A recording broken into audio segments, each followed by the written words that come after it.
What's up, guys? How y'all doing? It's Josh back with another video, and I'm super excited about this one. This is, you know, uh, gonna be an awesome tech talk today. I definitely appreciate everybody that came in the building. Let me shout out a couple people that I already see right now. Zakiba, always here first. Shout out to you. Tay, hello. How you doing, man? What's up? What's up? Game over. Good to see you as well. And the other looks like 3 or 4 people, sitting out there in the clouds. What's up to you guys? Go on, hit that like button if you can. If you're new here, go on, subscribe. This is something I try to do like every weekend when I'm able to find someone, um, just to talk about tech and how people can get into the tech field. And it's like I always say, everybody has their own path, everybody has their own way of getting into the tech field, and I always like to explore other people's process that they took to actually get into it. So I'm excited about this. What I'm saying, I have my man Young Grizzly in here, and we're gonna talk about tech. So what's up, Young Grizzly? How you doing, man? Do you want me to call you Young Grizzly or by your real name, Mike? Or Yeah, it I'm don't younger. matter? You can find either one. Okay. Yeah, I wouldn't doubt if people watch my streams long enough, they can probably knock on my door anyway. So For sure, for that's sure. pretty open. For sure, man. How you doing today, though, bro? I'm glad you was able to come through. Not too bad, man. I'm really excited about this, and I know I had messed up with scheduling before, but I was Oh, really nah. excited about this ever since I like one of the first times I really watched one of your streams, and Mm. inspired by one of your videos. So this is like super cool for me. It's like I've ascended. That's what's up, man. That's what's up, bro. Yeah, like I said, I'm happy you was able to come through. So don't worry about it. We all, scheduling things, and we all got our own lives and what we got going on. So I try to Yeah, work I with people messed as up. much as possible. You know what I'm Yeah, saying? No man, I worries. messed up on that. Yeah, no worries. And shout out to lovely Angel Lady, my lovely wife in the building. Shout out to you. Definitely appreciate you. She's part of the Wrench Gang, so she's gonna be helping guys out, posting links and stuff if she can. Shout out to you. Look But at the black nerd love. Okay, yeah. in the building. So starting out, man, young Grizzly, bro, or YG. I'm gonna call you YG. Um, how did you get into tech? Um, It started off when I was a young boy. Yeah, I was in like middle school, and another kid named Michael in my neighborhood. He had like the latest like computer, and he had the coolest computer. And one thing about his computer was, he had I think it was like not even a four. I think he had a 12x CD burner, a Mm, 12x CD burner, nice case. He could play CS on it, Counter Strike on it, and everything, and all the latest games. And we would just be watching and just marvel at it. And then I finally got one, and it wasn't as cool. But what I like eventually, what happened is like it started off as a story of jealousy. Like it's like or admiration, no jealousy. I really wanted a computer like that, so I started getting into computers, and one of the first things I did is I started building my own after I sold candy at school. I sold like $2,000 in candy, and wow. which is another reason why I'm like into business. But I sold $2,000 worth of candy at school in 1 year, like Airheads, Twix, and Snickers. I ate some of them, but whatever. Don't worry about it. I got my own supply. Freaking juice packets and everything, and I saved up and I bought I built my first computer in an Antec case, that old school Antec case that a lot of people know Antec for. So that was like how I really got into computers. That's dope. That's dope. Yeah, Mhm. man. I mean, everybody got that story, when it was first introduced. You know what I'm saying? I remember when my parents was fortunate enough to have like a family computer that we all shared, and Mhm. so I was always over there downloading stuff, Yeah, going bear crazy share. on it. Yeah, doing what I could and having fun, man. Yeah, that's how I convinced my parents to get like broadband, is that I actually had to get into networking, and wireless was super expensive, especially when you don't really have a steady job. And so I had to run a cable that literally supplied the internet in my house for years. Okay, Mhm. that's what's up, man. So, did that is that one of the major influences that got you into wanting to do this to make money?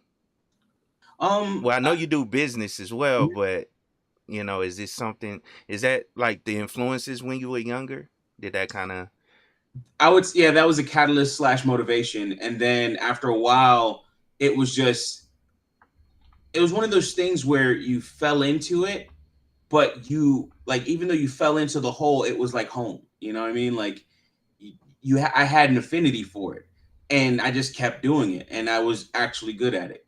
So it was something that I didn't really find it. It kind of found me type deal, I guess you would say. Mm-hmm.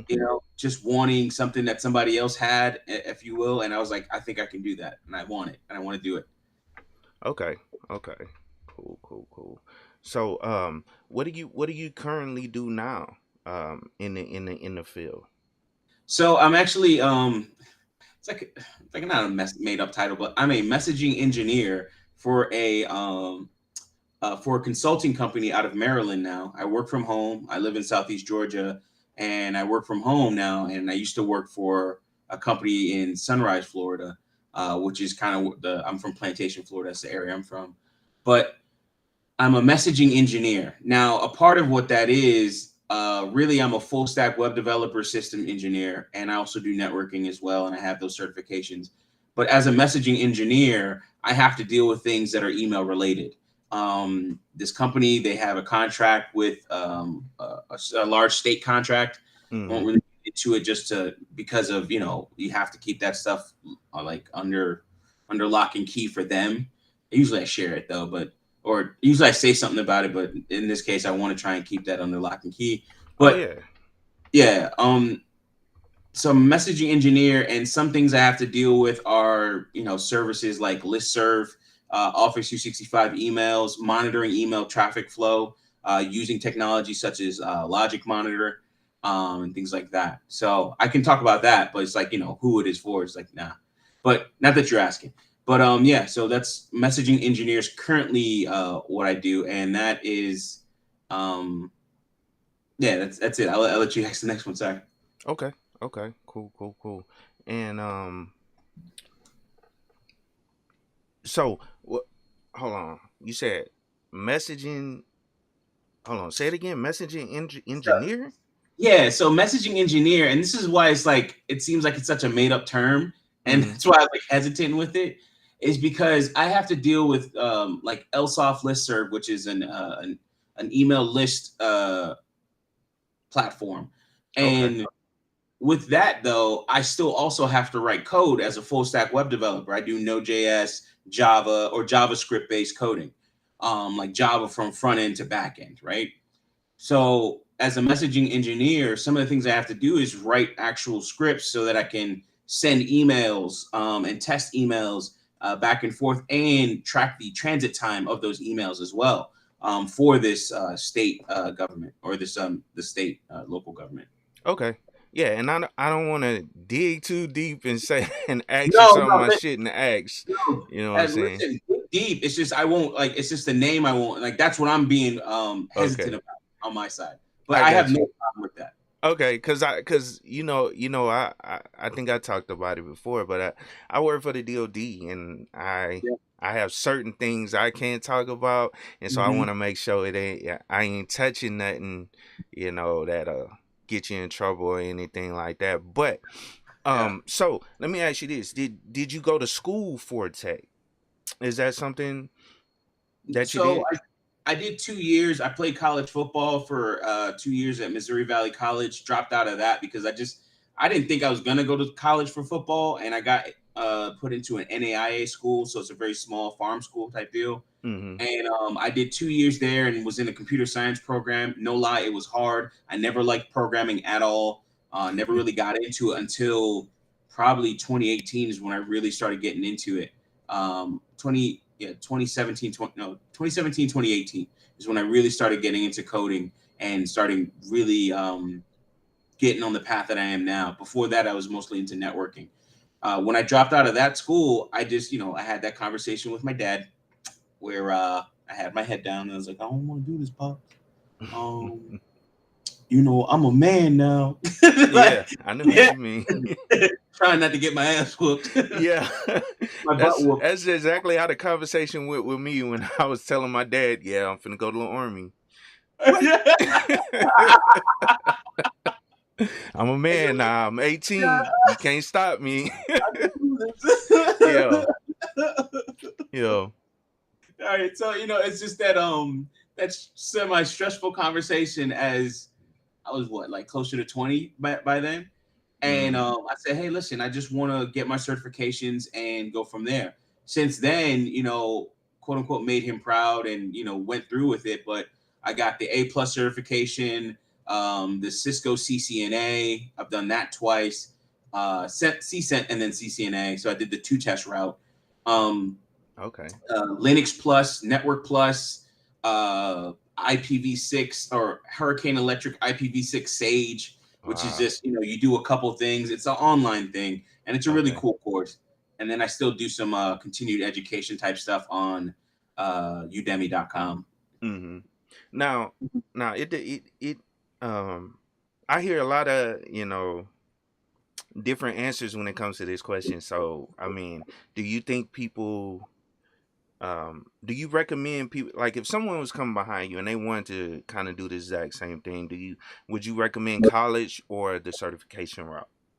So I get asked this question a lot, and my canned answer or the answer I come up with is one, do you want to be the manager or do you want to actually do the work? Hmm. And if you want to be the manager, go and get your degree because that's what matters for managers. Like, your CTO, CIO, or your, your, I forgot the person that does security now. Like they have like a C-suite level security guy. Okay. Um, and sometimes it's the CIO, CTO all in one. It's just bigger companies where they split those up.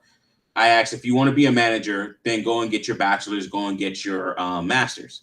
Hmm. If you want to be a person that works it, go and get your certifications.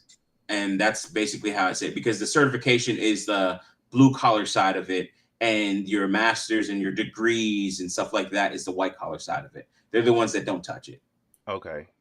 Now, I got a question in the chat from Engineering Cannabis, and this goes back to the messaging engineer. Do Mhm. you need to understand cryptography? With messaging engineering, not so much have a deep understanding. And shout out to Engineering Cannabis. I had a great talk with him on the Black Brain Trust. So I remember you, brother. Thank you so much for that. And that was a great conversation. I remember it.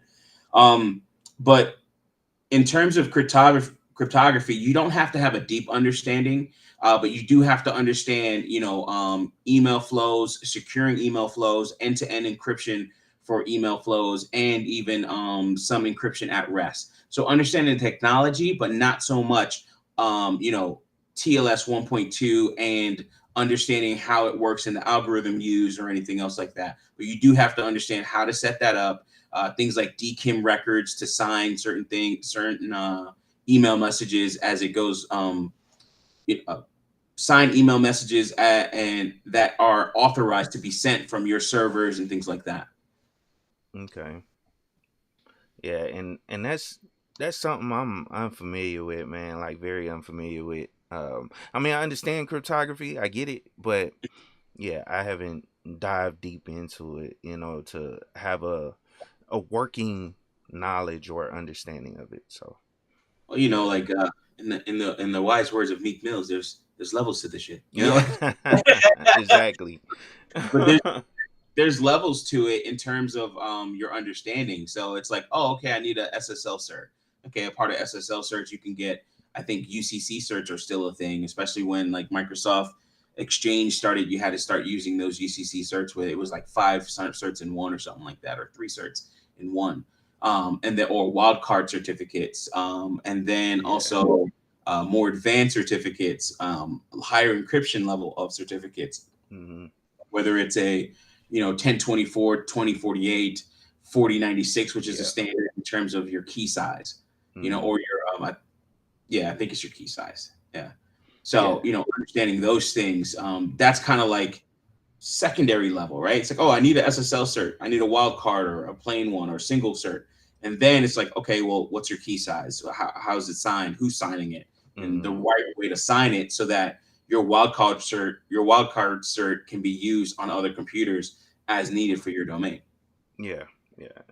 And yeah, and I typically when I use them, I typically use in Linux they have an application called CertBot, and that'll Mm-hmm.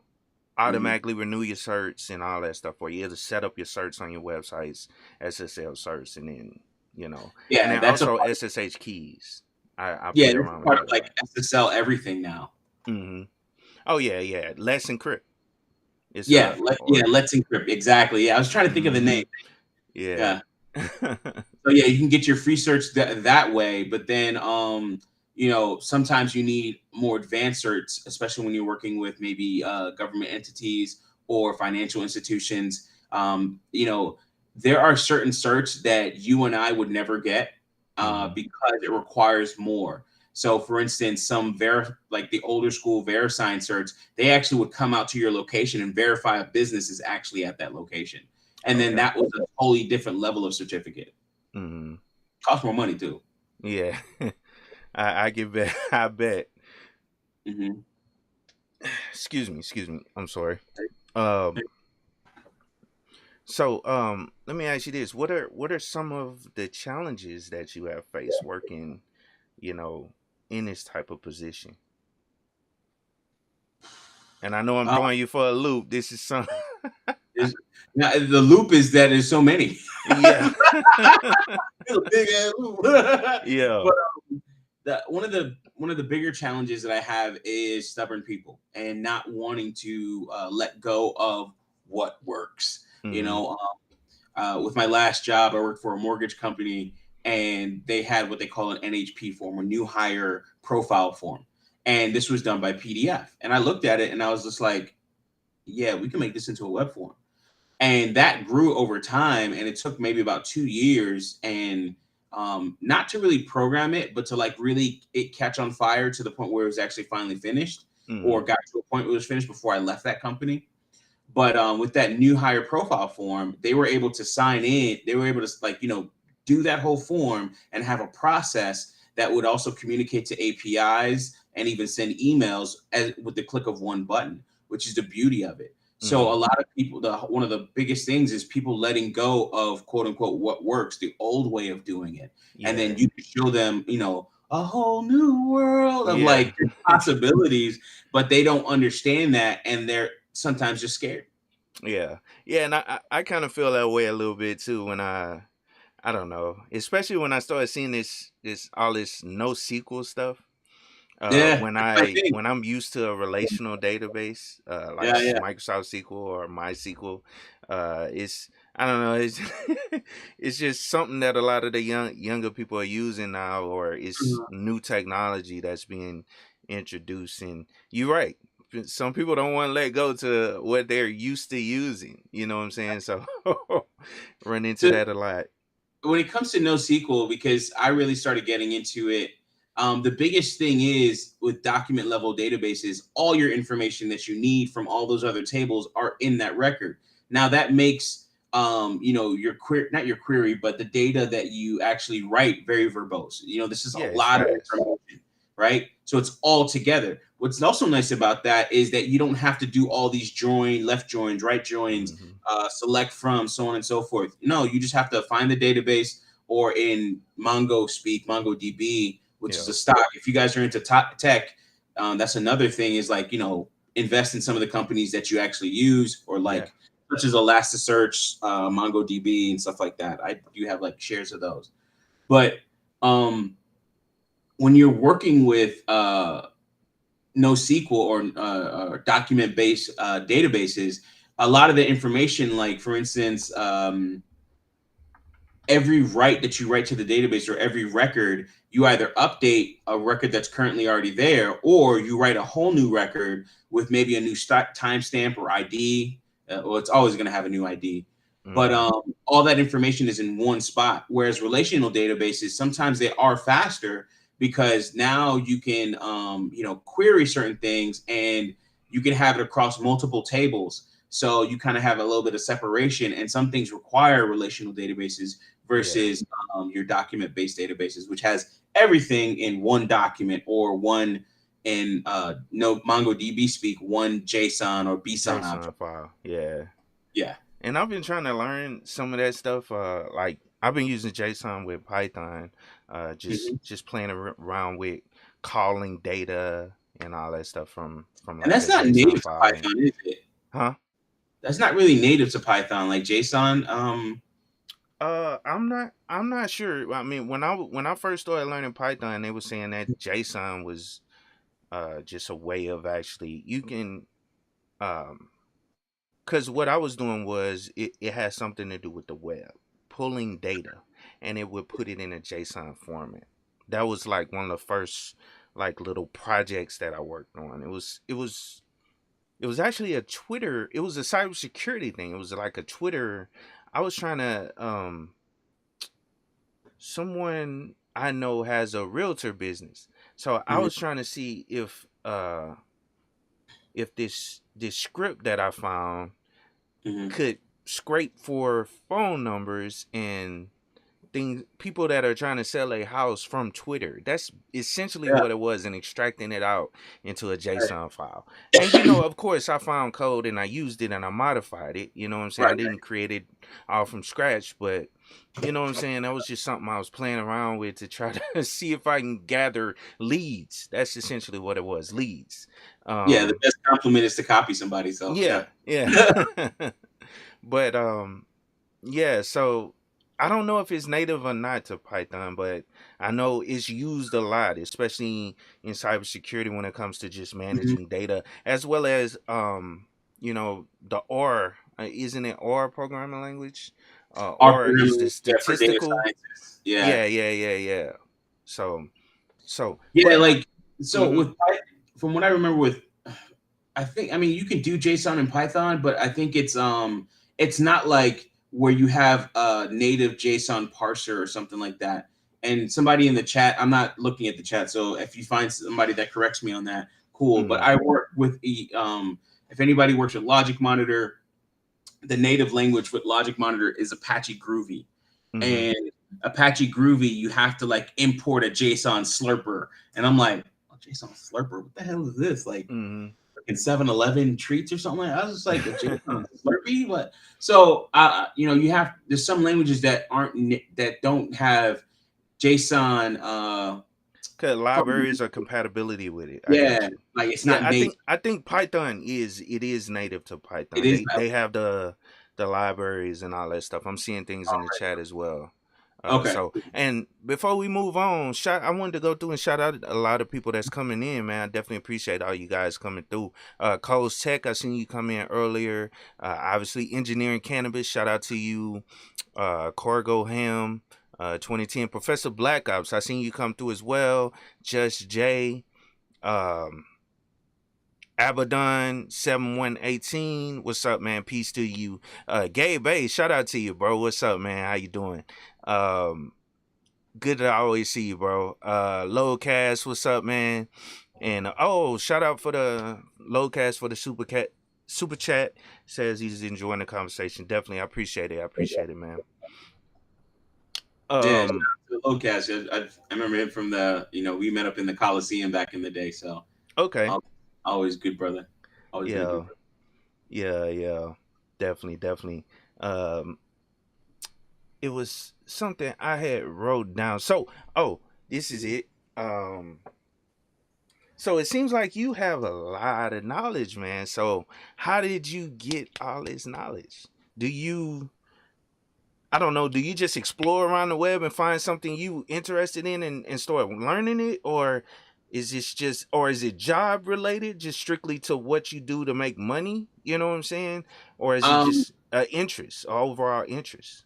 all of those, right? So like Mm-hmm. sometimes you run into a problem, so you have to fix it, and Yeah. then what tool can you use to fix it? And then sometimes when you're working with a tool, then it's just like, okay, that branches off into something else. I'm an autodidact, so like I'm self-taught with a lot of things, and I'll just read around the web, Stack Overflow, or look up like how to do this, and then you find some code snippet like you said, or somebody's GitHub page, and copy some code from them, or even actually you start to look at how other people code. Like I'm good with like if you show me an example, then I can usually take that and transform it into something for myself, add certain things, or just say, hey, this doesn't work anymore, and I've grown past this code, so I'm going to implement it in the way that I see fit or is the way I learn it. Mm-hmm. And then sometimes you run into issues where it's like, okay, well, I can't do this the regular way. I have to find a new way of doing it. And then of course you're also introduced to new things as you like watch videos. Like I watch, the algorithm, as I say, like, the YouTube algorithm, it should be its own religion. Like the algorithm provides, like, sometimes you'll just see something and I'll be like, that's interesting. Or like free code camp, subscribing to certain channels that will feed you new things like Discord bots or anything else like that. Yeah, exactly, man. I 100% agree, man. You gotta, you know, adjust your algorithm so it'll provide you things that'll help you learn more. You know what I'm It's saying? giving you what you want. Yeah, yeah.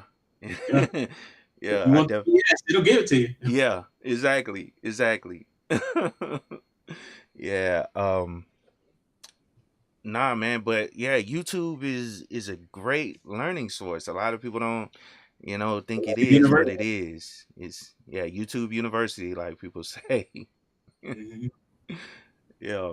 Yeah, and that's one of the things I talk about even on some of my videos or my long streams. Like last night, I was just reinforcing floors in my workshop, which is a part of the next project that I'm getting into, which is a self-driving lawnmower. And even with the self-driving lawnmower, that was just because I have 7 acres of grass, and Yeah. it's just like I'm not cutting that. I'm not going outside. It's like $500 for somebody to cut the whole thing, Yeah. and it's just like I'm not cutting it. Hell no. But when you look at it and when you look at it and look at the possibilities of certain things and what needs to happen, you start to change your way of thinking. You start to say, okay, if I want this done, how can I do it? What's the most efficient way possible? um you know Talking about these things, talking it through, getting information from other people, so on and so forth. I mean, it's really, I think it's like a very important thing that we try to find ways to learn more and Hmm. also talk with others so we can learn from them as well. But in terms of like, just uh, what happens is what happens that spurs a lot of this on or motivates you or inspires you to do this. Sometimes you just met with a challenge and then you just have to solve it and you have to figure it out and go from there. Hmm. Exactly, exactly. Now, speaking of your channel, Mhm. I kind of wanted to get into it and talk about some of the things you talk about on your channel because I see you do like live coding sessions, and I always try to hop over, man, whenever I see you going, just Mhm. to see what you're doing because I mean I don't know. I mean, it's just like we was talking about the algorithm. It'll feed you what you want, or whatever you ask it for. Whenever you doing something like that, that's something that always intrigues me, and I always learn something every time I'm over there. So, talk about that. Like, what's the reasoning behind you doing those type of live coding sessions? So I'm in the Black manosphere, right? And in this space, we talk so much about relationships, Black men, Black women, how we interact, what we don't like, and what we're not doing.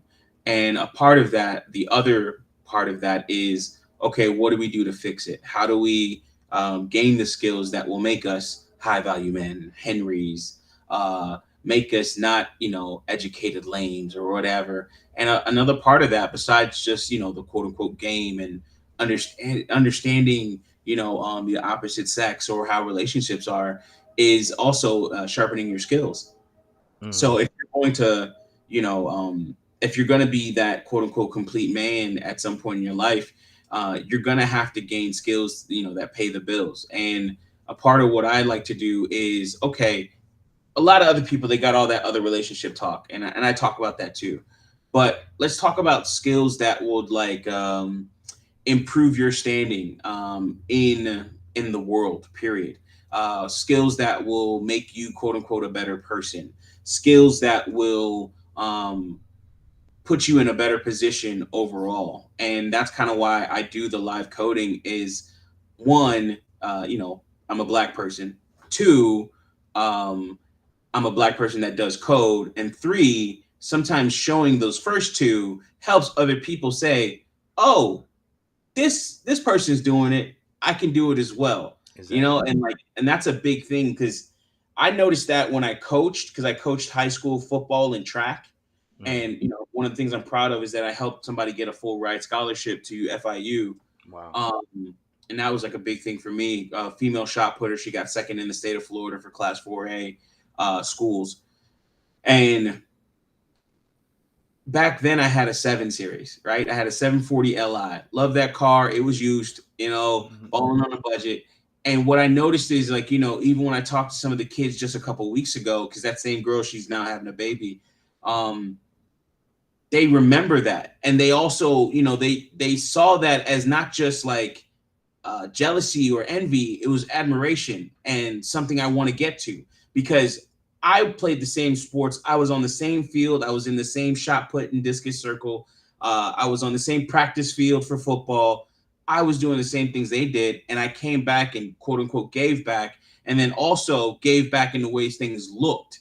It was just like, whoa, this guy was a kid here and he graduated and now I could possibly be like him. I could be like a Coach Mike. I can come back and, help out. So sometimes you do these things just so you can show that it can be done. Yeah. And that's the short answer after the long answer. Nah, that's dope, man. That's kind of why I do what I do. You know what I'm saying? And why I'm, around the space or in the space, so to speak. Is to try to, let people know that we out here doing it as well. You know what I'm saying? That cause I tell this story all the time. I never really say it on my channel too much, but where I grew up, you know what I'm saying? Most of the times the conversations are, oh, that's, you know, when it comes to like computer jobs or tech jobs, it was always said like, oh, that's for, people from other communities. You know, that Yeah, you type of trying work to is do for with the people white from other, boys? yeah, pretty much. You know what I'm saying? And that was like the conversation, like, or the thought process. You know what I'm saying? And I want to change that because I remember, thinking that as a kid. I was like, well, just having conversations with other people and like you can't do that. That's for other people. You know what I'm saying? And when I got into it and saw that that it's available to anyone to actually get into it, I want to change that. That notion or that saying or people saying stuff like that because it is available to all of us. We just have to, either put in the work. I mean, you obviously have to put in the work. You can't be, lazy and not thinking that it's gonna come easy. You have to put in the work, but it's available to you. It's not nothing is stopping you from actually getting into this field. You know what I'm saying? As far as as long as you get the skills, you know what I'm saying, at the end of the day. I'm trying to find the book title, man. It, so just and it's based off of what you said in terms of darn it, man. It has like a dog on the front. It's O'Reilly print. Maybe somebody in the chat knows it, but it's like the Network Warrior Handbook, and it has like network recipes and it's scenarios and issues, and I think it's on its 3rd or 4th edition. Darn it, man. And I think I have it like as it's like the Network Warrior something. Hold on, let me see it. But the point is, yeah, Network Warrior. So it has a big dog on the Okay. front. I think it's like a 3rd or 4th edition. Yeah, it's just 2nd edition, it looks like. But who's reading that book? Like that's putting in the work. I was actually reading, the CCNA guide when I was just like, I was working at a liquor store in South Florida. Mm-hmm. Excuse me, out in Cooper City. And I was just like, okay, I'm working at this liquor store and I want to make more than the $10. And for the owners, the $10 was a lot, an hour, you know, and I'm like $10 an hour, where now I'm making 50, 60 an hour in consulting and things like that, or making my day job, I make 125 a year. And it's just like, okay, and I say these numbers freely because people have to understand these things are possible. And what does it bring? Like this right here, this is how I look at work. Like, you know, doing Teams meetings or something like that. If I have to turn on my camera, like I'm looking like this. You know, it was funny. One of my coworkers was like, "Oh yeah, we actually thought you lived in Jamaica," and I was like, "No, I don't." And I was just like, "But you can." But the crazy thing about that is that you can be in these different places, and that's the power and the freedom that you have because of the work that you put in. Yeah. The network that people know about, this network warrior, that people are really into Cisco, Juniper, overall networking. They know about this network warrior book and its multiple editions because it has so many different scenarios and ways to get out of it. This is on a lot of systems, actually not systems, but network engineers bookcases, if you will, or in their collection somewhere. They've read at least some piece of this, but that's a part of putting in the work and gaining the information. Okay. Now, is that a O'Reilly book, Network Warrior? Yeah, Network Warrior. If you look it up, Network Warrior. I'm looking at the Everything you need to know that wasn't on the CCNA exam. Yeah. Okay. All right. Yeah. I was just gonna drop it in the chat. You know what I'm saying, for anybody that's interested as well. And you can to check it find. out. I think you can find PDFs of that because it's yeah. been for so long. You can find probably full-on PDFs of maybe even the first edition, and I want to say it's up to a third, but I vaguely remember seeing that. But the only picture is second edition. Okay. And shout out to my man Kev Tech. Good to see you in the building. And then also Cole's Tech, he said, yes, I've heard the same thing. You know, when I was getting into tech, that, you know, that it's really not for for us until you get into it and see that it is. You know what I'm saying? So but shout out to everybody that came through. James Foreman, I see you in the building as well. And I'm not about to end it No, you I was just telling everybody hey, that's rolling in. And Abandon, sorry to mess up your name. Good to see you as well. You know what I'm saying? I seen somebody said something about Tay says SQL DB most are relational. Yeah, SQL yeah, they are. Yeah, most standard query language databases are relational, and now you're seeing more of them that are not, just because of the amount of data. Like the data is different. Like when you're dealing with big data or data that has no predefined schema, you can't always put that in a relational database because relational databases usually require you to have your column names or your columns to be defined, and then you have your rows that fill in all of those columns or fill in data for those columns, even if it's blank. But how do you deal with that with non-standard, or schemaless data? For instance, if I collect your phone number or collect your email from totally different sites, how does it actually show up? Is it actually email? Like how your regular expressions made? And things like that. And that's why that's a big thing. That's a reason for NoSQL or document-based databases, because on a document-based database document-based database is that it just writes it like it's a document, like it's a Word document. And sometimes, the information about you is a paragraph. So that's like kind of one of the things you have to, that's reason why for those, that's the use for those. Okay. Yeah, now let me ask you this. As far as securing jobs, did you happen to have a good network, that kind of helped you get those jobs? Because I don't know, I just kind of want to get you to talk about, like, if it's any importance to having a network or a network of people that you can leverage if you need, or I don't know. You get what I'm saying? No, I get you. I'm just trying to think of where to start. So first, do you mind cursing or vulgar language? I'm trying not to do it too much, but I try not to do it too much, but you know what I'm saying? Whatever. Go ahead. Go for it. If nobody ain't gonna give you a job, make it. Like, just fucking make your own. Like, and again, I started my computer consulting company. Well, not again, but I started my computer consulting company when I was 24 years old. nobody's really giving me the job. Nobody really believes in you. Or sometimes, they say, hey, listen, and this is not for everybody. I can do this because I used to mow lawns. I used to sell candy. So I've always had an affinity for business. Yeah. But at 24, I talk with my current business partner, who's my brother, and I love him. And this will, play out later on. But with him, I started the company because we met in our, I think it's our A+ class at Broward Community College, back when it was Broward Community College. Now it's Broward College, so it's like 4-year degrees and stuff in there.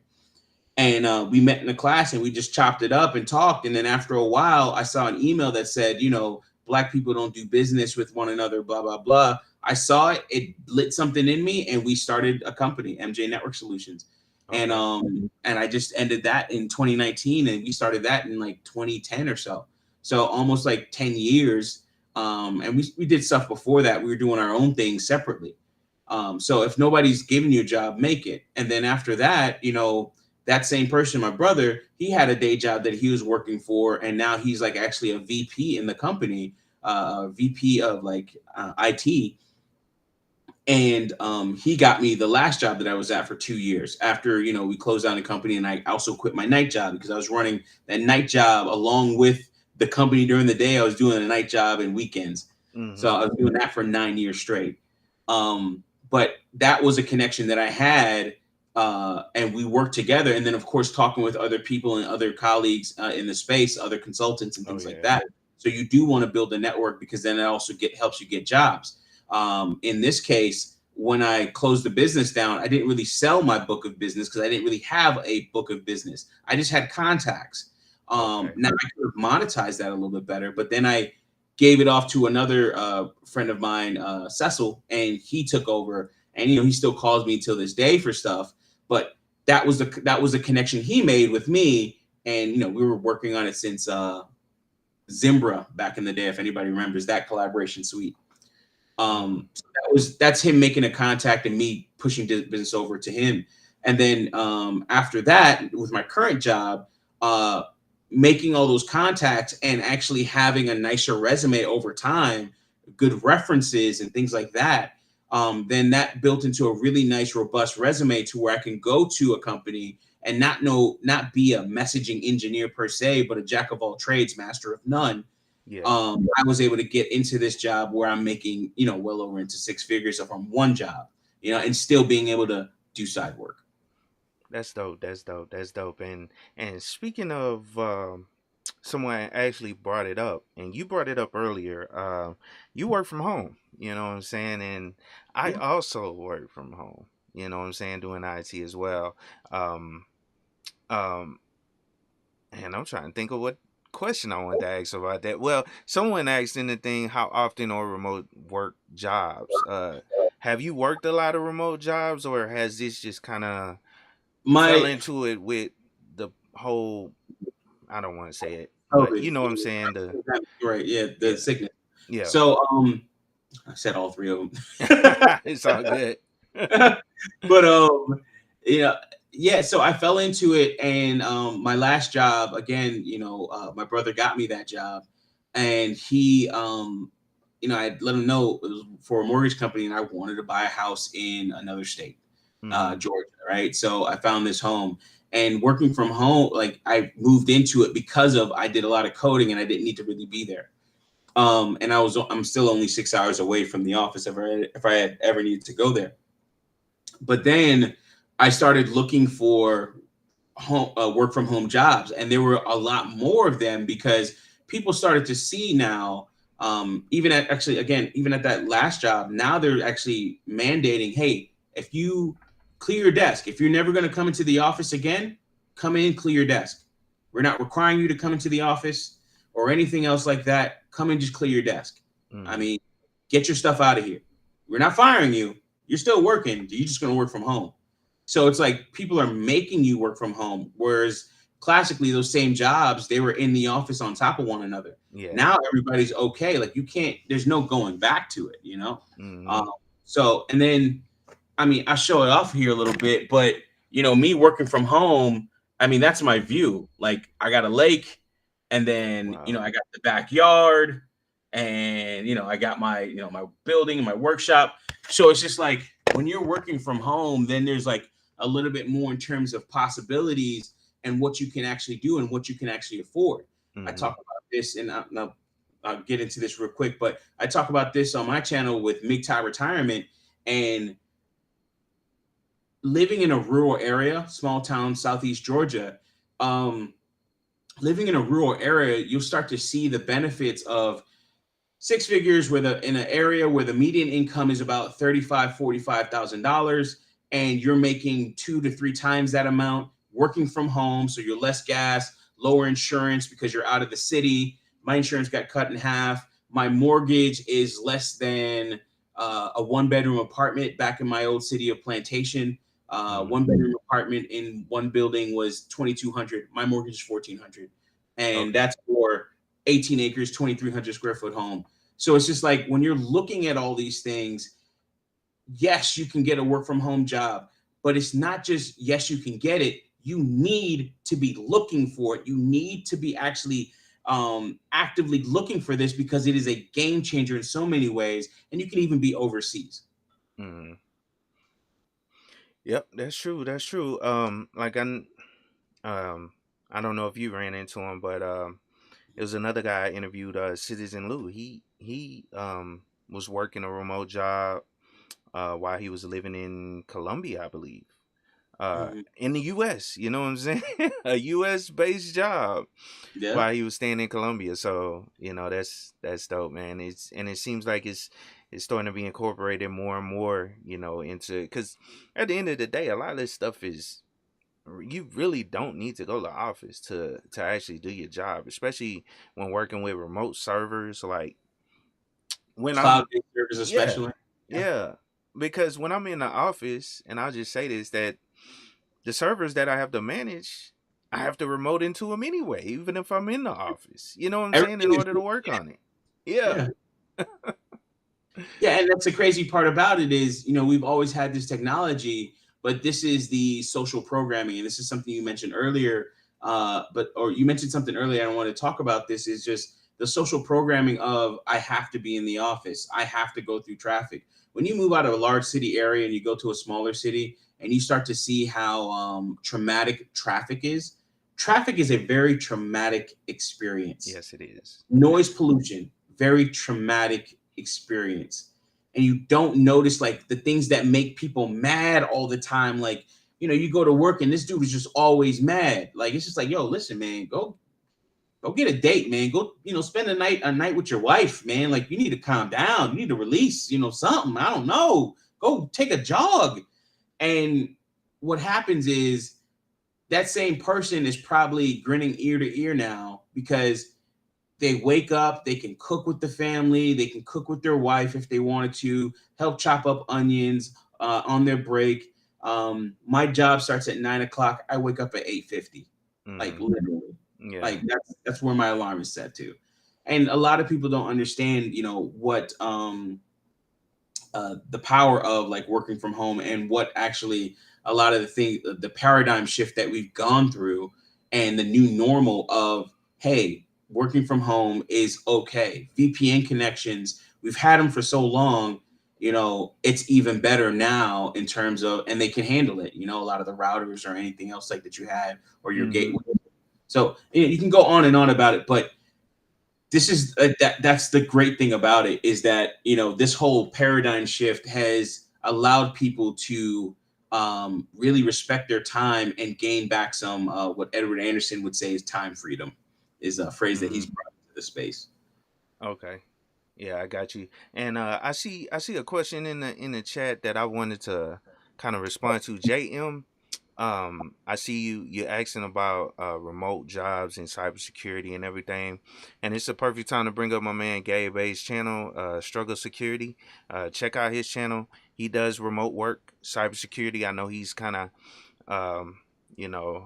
but he can help you as a new person getting into cybersecurity, as well as my man um textual chatter. I know he just released um a small book that'll help you get into the cybersecurity field, that gives out great information when it comes to that. You know what I'm saying? When it comes to getting in the cybersecurity field. So it's a lot of people out here I've interviewed. Yeah, Textual Chatter, I interviewed him a while back as well. And he talks about definitely getting into the cybersecurity field. And it was a book he just put out. I can't remember what the name of it is, but just check him out. Check out the video I interviewed him in. I got a link to all his channel, social media links, and all that stuff when it comes to cybersecurity. Those two guys I try to push people to. You know what I'm saying? Um, for Yeah, I just cybersecurity. subscribed to Gabe A's channel, so yeah, Okay. man, that's cool. I'll definitely be posting one of those videos later on. But yeah, I've ran into Gabe A a couple times in chats and or just been in chats and panels. hmm And then also I seen Lit Yoshi asking. He's basically. I don't know if you want to respond to it, but he says how often. No, he says. I'm curious. Uh, does working from home work? How many hours are you actually working? So if you want to Um, answer that, I could throw something in there after you. Go ahead. that's sorry, that's all that all depends on you. So yeah, do I slack off on my day job? Yeah, sometimes. Make long phone calls, take a longer sleep, longer nap. At the biggest thing is making sure that at the end of the day you complete the work and turn everything in. So you just have to have a job that is okay with that. Some jobs are a little bit more structured. In some cases, you're going to have to do it, and you're going to have to get used to it. Does working from home work? Yes, it does, but that really depends on you. For some people, they have to have a coach or a trainer to help them work out. For some people, they just need to know the workouts to do, hmm and that's it. So some people are self motivated. I mean, I guess so. The ambiguous answer is it depends. But really, just like anything, you get out of it what you put into it. So if Exactly. you put a good amount into your work from home, so for instance, I have two internet connections. I have four or five wireless access points for my home. I just put one out on the patio just so I could, even if I wanted to work outside, I can now. So it's like, what do you do to put yourself in the right environment to where you can work, and also the mindset. Yeah. Yeah. Definitely. Definitely. I agree. I agree. Yeah, cause not everybody can do it. You know what I'm saying? Some people will slack off and get like super lazy and end up getting themselves fired because they're not doing what they're supposed to do. You gotta have that self motivation. You know what I'm saying, to actually get up and do what you're supposed to do, and it'll. I mean, it's just like any job. I mean, things will get a little easier depending on the position and who you're working for. And Yeah, but you never want to get comfortable. I always make sure I tell people that. Don't yeah, get comfortable. You want to constantly learn something new. If you got your job down packed, what you're doing, where you done kind of automated certain things at your job, and you doing certain things, and you have extra time. Use that time productive and try to find something else to actually learn to add to your resume. That's what hmm I say. So. yeah. And for instance, the company I work for, they have actual, there's udemy.com where you can actually get on some courses that will be a couple hours long to like, 2 or 3 hours long lectures to, 60 hours worth of actual lectures Mhm. and learning JavaScript and whole new languages and things like that. Sometimes with these languages, you understand that there's if statements. It's just how to write that if statement. So I Oh can yeah. work a polyglot, so I can work in just about any language. I just have to understand the syntax of that language. Once I have the syntax of that language, then I can write just about anything in that language because at that point it's just logic. But for instance, my job, they have LinkedIn Learning, so they have a license where any and everybody can actually go on LinkedIn Learning as their LMS, their learning management software, Mhm. and they can actually go in there and pick out courses. I can pick out courses on Python. I can pick out courses on Terraform. I can pick out courses on AWS and other cloud services, project or Microsoft project, things like that. Um, One of the biggest thing is having your own internal boss, making yourself feel bad, you know, Mhm. because you've been slacking off. Like, yo, I took a long nap today.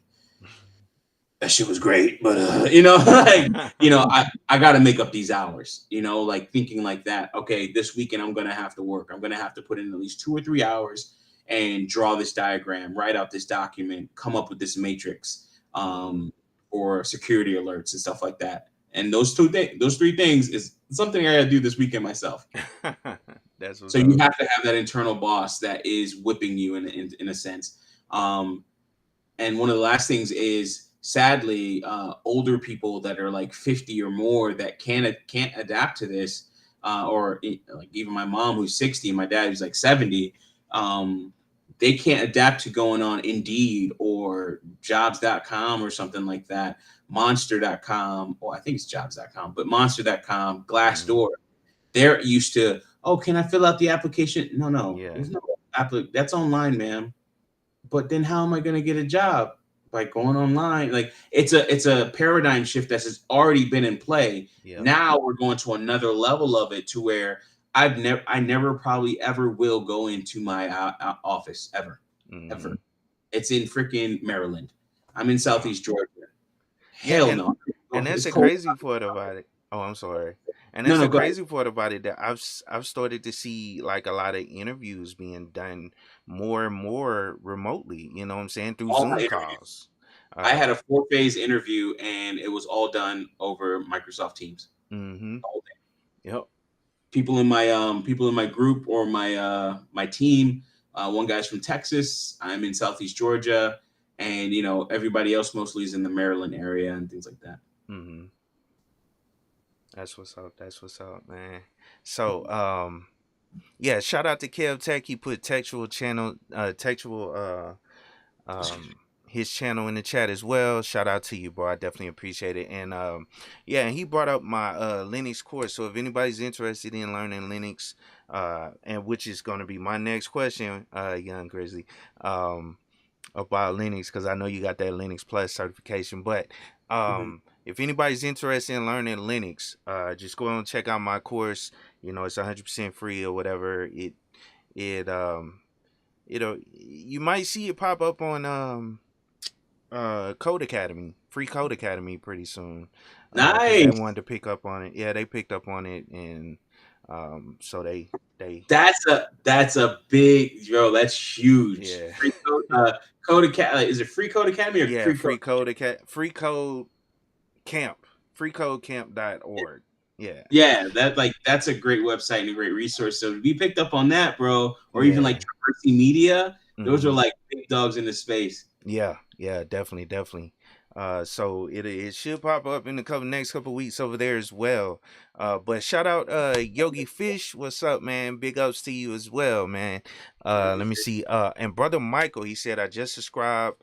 I'm new to tech and enrolled in cybersecurity program, so I'm collecting all the information I can. Yeah, I definitely appreciate you coming through, checking out my channel. Don't look at my channel as the only resource. We got a lot of people out here that's putting out great information, like my man Kev Tech in the building, you know what I'm saying, as well as Gabe Bay with the cybersecurity stuff. So check him out. Textual Chatter, and that was one thing I forgot to say about him. He works from home as well doing cybersecurity. And what I was trying to say earlier, Gabe A, I think he's almost like a team leader, you know what I'm saying? Not saying he doesn't understand the lower end because he had to work his way up to that, but Mhm. Textual Chatter is currently doing that type of work, I believe, like a CISO or whatever whatever the cybersecurity stuff is, and he can probably give you some other information as well that can help you, especially if you're new, you know what I'm saying? So, not saying Gabe can't, but that's another resource, and that's what I mean. Check out more than one resource. Don't use me as your only resource. You know what I'm saying? And that's why I bring people on like Young Grizzly, man. He does the coding, the live coding. Whenever I see him over there doing it, that's definitely something you could check out or whatever. Check out more than one resource. And shout out to who is that? Who I thought I seen somebody. Oh, Charles Shear. What's up, man? What's going on? How you doing, bro? Definitely good to see you. I definitely appreciate you coming through. Um, but Linux. So I seen you got that Linux Plus, man. I seen, and that was gonna be one of the things I wanted to bring up as well, man. So So, how important is understanding? Oh, go ahead, go ahead.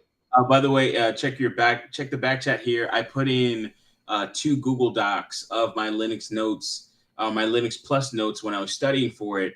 But these notes are by no means exhaustive, or yeah, exhaustive, I think is the right word. But they're this was back in 2014, and I won't say that it's changed much with the Linux software. A lot of the subsystems have definitely changed, but Mm-hmm. in terms of like how certain things work in your low level commands, those things have been the same for years, decades, really.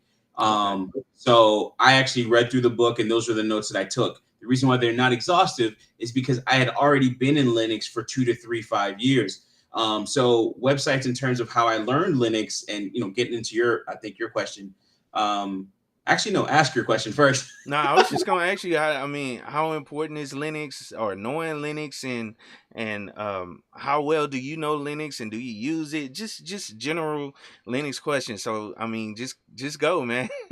It's all good. If you're a Linux guy, you'll be surprised. Like, you'll be in the Linux world and you're like, oh, this is a great operating system. Why is not we're using that? Oh my god. Like you'll really be into it. And then you'll get into some of these larger enterprise, like even the company I work for, on my team, I'm probably, well, actually not the only one in Linux, but I'm one of the guys that, Linux certified and everything. And most of these guys are Windows based and they're smart. They just know Windows and how to deal with Windows subsystems. And some of them aren't even into scripting. So the point of all that is you can actually be a rock star by knowing even a little bit of Linux just to traverse the file system and how to, instead of we had a problem with access and we were trying to do use sudo to run commands. Hmm. And one of the things that I did that was different than some of the other guys is that I did sudo space -I, and -I is for interactive. And I learned that from another consulting job. And you could drop into the root shell and you can always be root and then run all your commands without having to prepend it with sudo. So they were like, oh, I was just using su or sudo before my command. And I was like, nah, just use interactive and then you don't have to do all that crap. I mean, you can Hmm. still, sometimes which is weird. You still have to run sudo in front of a command, even if you are root. I've seen that happen, Yeah. which is just weird. Um, because it's not supposed to work like that. But Linux as an operating system, it is growing, a growing portion of the pie. If you know it, it's just another notch under your belt, and it's actually a pretty big thing in terms of skill. If you start getting to Bash scripting, which is a lower level programming language, just Bash scripting, like how to write if statements in Bash and running like little Bash scripts. Hmm. Because Python or PHP or higher level language is not available, or even like Node.js or something like that is not available. Being able to do a Bash script is really nice. And actually, I'd be able to do Bash one-liners where it's not a script, but it's like a one-liner that you can actually copy and paste in the command line. Is extremely important, especially when you have to be an administrator for multiple devices, and some of your favorite binaries and tools will use Linux-based operating systems, Hmm. or Linux kernel-based operating systems to run. And it's really good to get into that because those systems are usually more efficient and have less a little more efficient, so they'll have less overhead, better memory management, and other things that you can actually utilize, and you can have a very small system like even a Raspberry Pi like system, and then you Hmm. can do a lot with it as well. So you can go on and on with that, but like Linux, extremely important. I recommend anybody should get into it, and if you can survive Linux, Windows is like a cakewalk. Yeah, yeah, that's so true, man. And that's why I try to push it so much. Is it like one of the things you pointed out or what you said, man, is one of those reasons, and I never talk about it, but it does make you stand out if you understand Linux. You know what I'm saying? I mean, it's when people see that on your resume, since it's not a lot of people out there with it, or with that Mhm. knowledge, or with that experience. Everybody, you know learns that Windows base, or Windows base basically. You know what I'm saying? Linux, it just kind of makes you stand apart, and I think that's one of the reasons I've secured certain jobs as well, because they brought that up, during the interviews, in a lot of positions that I've worked in. Oh, Linux, you know what I'm saying? And Yeah, because you start doing things like, yeah, you know how to like grep a file or yeah, sed the find command, mm-hmm, all these different things and chaining all those commands together to exactly, parse data, like yeah. huge. Yeah, exactly, and that's exactly what Charles Shear said in the chat as well. He said working with Nix, make sure you really learn regular expressions and said and awk or Yeah, awesome yeah, I weapons. just Yep, mentioned that. Yeah, yep, yeah. exactly, I'm not exactly. even watching the chat. Like Uh but huh. that like real ones know. You know Yeah, what I mean? yeah. Like real ones know about like the power of sed, like a sed dash I doing an Mm-hmm. in place replace or in place replacement on a file Yeah, of like everything that you search for. Like, yo, that's beautiful to do. yeah, exactly, exactly. That's dope, man. I'm glad you was able to, speak to that. You like it was either you and Charles Shear. I know he does Linux as well. But it's not that many of us I brought on that know Linux. Gabe Bay knows Linux as well. Uh-huh. But yeah, it hasn't been that many people that I brought on. I always get excited when I hear somebody knows some of this stuff. So And it's that's how definitely, I remember seeing, Gabe A's a real one with that type of stuff. you Mike know. V gets into, of course, the security stuff Oh and yeah, it learning might be. Yep. about Linux. I mean, like one of the greatest things about Linux is that it's such a hardened system. There's only so much you have to do to actually protect it. Like if you get your Linux box screwed or hacked in some cases, um, with the frequent updates that it comes out with, the community driven updates, the community driven repos and things like that, like it's a hardened operating system to where it's a little bit harder to hack. But the another Mm-hmm. thing is it's also easy to hack because everything is open source and out there. But by it essentially exposing itself for everybody to see its inner workings and everything else like that, it also makes it stronger. So that's what I like. That's how I'm open source. I'll tell people, hey, this is how much I make. Like one of my latest videos is pre-tax contributions or pre-tax payroll contributions. How much I make? How much should I come in with or bring in? This is how much I have at the end of the month.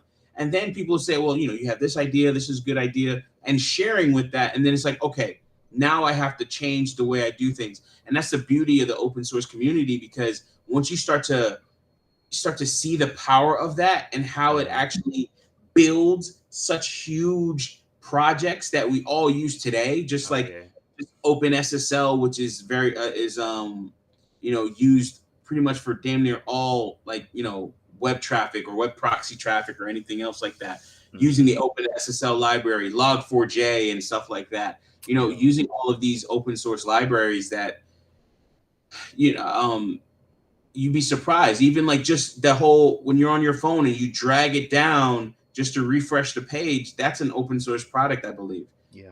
And it shows, it has to show the open source license, and that's the beauty of it. That's really the great thing about just open source, period, and Mm-hmm. sharing, and Exactly. Linux, period. Yeah. Exactly. Exactly. Yep. And shout out to Gabe Bay. He said I see BusyBox and embedded Linux OS all the time on IoT devices. Yeah, Here's a BusyBox. Yeah, yep. EDWRT, OpenWRT, Mm-hmm. BusyBox is the what's it called, shell of choice, or like low level shell, if you will. I mean, if you even look at Cisco, new Cisco devices, again, being a jack of all trades, master of none, but you look at newer Cisco Nexus devices, those are Linux kernel based for them, well, to a certain extent, right? It's definitely heavily modified, excuse me, but this is at the core of your new networking equipment now. So you're seeing where I can do grep and I have access to the Python language on a Cisco 7K, 9K switch or something like that, switch or router, however you want to configure it. Mm-hmm. And knowing Linux at that point, you already know some of the things that what's it called? You already know how to traverse that and use that system. shortcut keys like Control A to move you to the beginning of the line, or the home key, or Control E or Control W to erase one character, or no, erase a word back to the last space or a previous space. Learning that type of stuff, those shortcut keys, and being in that world is very important. One of the places I learned from initially, and this is a part of an earlier question you asked, is howtoforge.com. And that's where I learned a lot of my Linux stuff, because they went through detailed screen by screen, how to set up the perfect Ubuntu whatever server, and they do it till this day for, the latest version of whatever the operating system that you're running on. And that's how. Yeah, that's dope, man. That's dope. Yeah. So, I kind of went over my time. I'm gonna definitely have to bring you back, bro, because you've been putting out a lot of great information, dropping Thank you. gems and all that stuff. And let me actually see. And this the last part I wanted to kind of cover. Let's see if we can get this in as well. So, I had time. It's totally okay, but I don't know what your schedule's like. yeah, I gotta I gotta go do some stuff with the kids, but I just wanted to cover what, since you brought up open source, I wanted to cover, and this was something that I forgot to bring up, what I'm saying, was some of the open source projects that you're actually working on, that you're involved in, because I know you have a GitHub page, and I have it up on the screen. You can't probably see it, but I have it up, you know what I'm saying? So if you want to talk about it, go for it. Yeah, so real quick, some of the things I do, it's under Tree Star Systems. I think Gabe A, and I think Gabe A is already on it. Richard Dixon is already on it. But one of the things I was working on was like the Growbox project, and the Growbox project, or thegrowboxproject.com. And essentially it was a control system for containerized farms. So taking shipping containers, large prefab buildings, or what have you, or even an office building or a room in your closet or something in your house, or a closet in your house, and turning that into an actual farmable space, and giving you, all the schematics for the the environmental control systems, dosing systems, and also tying all that into a larger API. Now I've learned a lot more, and those have laid dormant for a long time now. And I'm working on my autonomous mower project, which is Gamer. And I believe KeepItTechie came up with that name. Okay. But Gamer, so that's Grizzly autonomous mowing robot. Okay. But I have all my code there. A lot of that stuff is old and incomplete, but you can always learn. Like one of the things that I've seen, and the reason why it's like that, is there is so much out there in terms of the way you can do something. Things that I would rack my brain about in terms of async await and asynchronous callbacks and things like that. I've written code totally different than what I did before. And a lot of these code projects that I have up can be used as examples for certain things, but at the same time, they will be rewritten. So one of the things in Growbox STEM, I found a Python script on how to monitor the water flow through a, what was that thing called again? Through a Raspberry Pi, through one of the pins. Okay. And it was Python, and I rewrote it in JavaScript. So, and you can essentially hook it up to the right pins, put in the code for the pins, and then you could blow through it if you wanted to, or pour water. But the blowing was just like simulating, water flowing through it, and it would actually tell you how many, like, I forgot what measurement it was, but like how many gallons or liters per minute for a flow, and then you can use that to calculate, calculate how long it would take to fill up a bucket. So I had a smart bucket, and that had a whole bunch of like, I think they call them dip sensors. So you had dip sensors and then float sensors. So the dip sensor, as the water goes up, it goes like this and it flips. And then you had the float sensor to where it had a float, and then it would go up and then close or open a circuit. And then you would monitor those. So it's just like, those are some of the projects that I was working on in the past. And other things that are just I find important or cool. Yeah.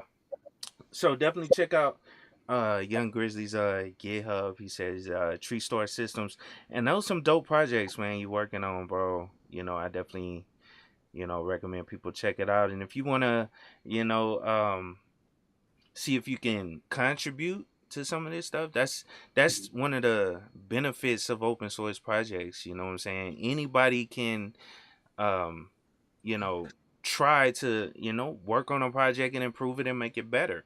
And if it's accepted by the owner, then what I'm saying, it'll be added as official code. And then also, when working with these projects, as far as jobs go, you can use this stuff in your portfolio as something, a project that you've worked on in the past that you help improve and all that stuff. So I definitely want to encourage people to start looking at GitHub, GitLabs, and all control management systems uh, that you can use to work on open source projects. So it's definitely Yeah, important.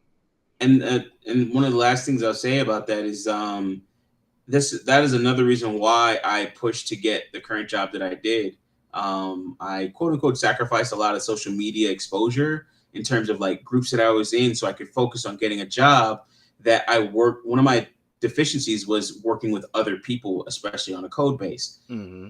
So now I'm working with a company where we have daily scrum meetings where we're hearing everybody talk. So I know better ways or ways that I see that a scrum meeting is ran that I don't like. And now I can improve on that if ever one day I'm a scrum leader in Hmm. the agile, the agile, I think the agile methodologies process or the agile process. I don't know the right way to say that. Yeah, But I got you. working, that's one thing when you're working with open source, and this is a part of building networks with people, following people and their repos, and starting to contribute code and things like that, whether it be mine or your own. Work with other people and see how it is to work with other people, and that actually is a game changer, especially when you're dealing with larger companies like maybe a Facebook or a Hmm. Google or a startup, what have you. Exactly. I agree. I agree. But shout out to you, Young Grizzly, bro. I definitely appreciate you coming through, man, for this. This was definitely an excellent conversation. I definitely want to bring you back. Next time you're available, we can, or later on down the road, I could bring you back and we could talk about what you got going on at that time. You know what I'm saying? But man, um, shout out to everybody that actually came through. I definitely appreciate all you guys. If you guys are new here, consider subscribing to the channel, as well as check out Young Grizzly, man, what he puts out on his channel as well. I always try to push people to whoever I bring on. I think I have the link to his channel down in the description of the video, as well as I threw it in the chat a couple times. So definitely go over and check out his channel. I definitely respect this brother. You know what I'm saying? I respect what he's doing over there. And he can actually, in my opinion, help people. If you need some type of mentorship, I'm not trying to volunteer you for it, but you know what I'm saying? If you hit this brother up, I'm sure he will get you in the direction that you're trying to go if you're trying to get into a certain area of IT. Yeah, anytime my last words in this case is, it's like anytime I do live streams, I always open it up for people to ask questions. For instance, Richard Dixon, he's came on my channel a couple times, and I've actually helped him with coding projects for courses that he's actually worked on, Mm. especially with OJS stuff. And we'd share a screen, or he shared his screen, or we'd actually collaborate using JS Fiddle, and do work there. So I'm totally open for that, and I'm totally open for anyone's questions. And I appreciate you all, because you don't have to listen to me. You could be somewhere else, and I do appreciate you the attention, if you Yeah, will. exactly, man. That's how I feel as well. I try to stay as humble as possible, man. You guys could be, watching some BS like what we were talking about earlier. You know what I'm Yeah, saying? That the algorithm fed you, but it fed you this. So it seems like if you hear you interested in learning and want to do something, positive or whatever. So I definitely appreciate all you guys being here. But yeah. shout out to everybody that came through again. Shout out to all the people that donated to the channel. I definitely appreciate it. And stay on the line, Young Grizzly. I'm gonna run the outro and then see you guys in the next one. Peace. Please.